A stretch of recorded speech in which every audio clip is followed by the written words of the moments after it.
jẹ́ kí n sáré gbé ọ débẹ̀ látẹnu Sheikh Ismail ọmọ Barahama agbára dùà má gbé kó ń bẹ̀ má wọ ọ lọ sókè má sì wọ ọ lọ sísàlẹ̀ ọ bá ní sùúrù kó gbọ́n tí mo fẹ́ wí tó bá jẹ́ tí ó ṣe ọ́ láǹfààní kó má bàa wá fi ìgbàgbọ́ rẹ kó má bàa fi dọ́là. mo fẹ́ ju àṣírí ilẹ̀ fún wọ́n tọ́já sí pé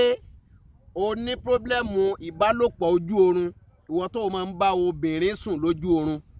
gbogbo ẹni tó bá nírú bẹ́ẹ̀ lára tó já sí pé tó bá ti sùn yóò máa wá lálàá pé òun rọ́mọ tó pupa òun rọ́mọ tó dúdú òun wá ń bá a lájọṣepọ̀ irú bẹ́ẹ̀ ì máa ń dínà oore fẹ́ dà. ẹlẹ́ẹ̀kejì ìwọ tó já sí pé òun máa ń jẹun lójú oorun ẹlòmíì ò ní a ní wọ́n sáàfù mi mo jẹ yẹn mo wá tún wá mú gìtá yìí tó fi ń ta yín gbà tí mo jẹran adìẹ tán ẹlòmíì ò lóun máa ń lárú àwọn àlá bẹ́ẹ̀.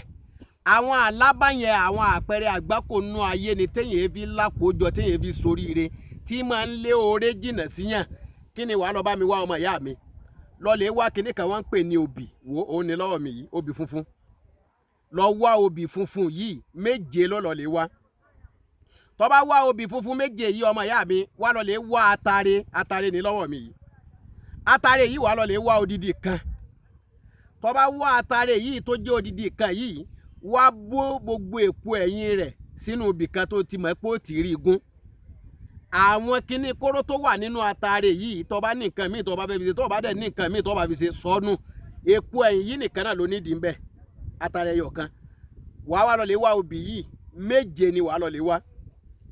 tó bá wá tán báwọn ó kó méjèèjì sínú ibi tó ti gún wàá wá gún dáadáa ó gún papọ̀ mọ́ kinní èpo atare yìí tó bá ti wá gún tán wá lọlé ra ọṣẹ white o lè ra lux tó bá jẹ́ white ọṣẹ white ni ó lò fún o àbí kó o ra join wọ́n pe ọṣẹ kan ní join white lòun náà àbọ̀ ọṣẹ míì náà tó bá mọ̀ pé ó jẹ́ funfun wàá wá gún papọ̀ mọ́ gbogbo àwọn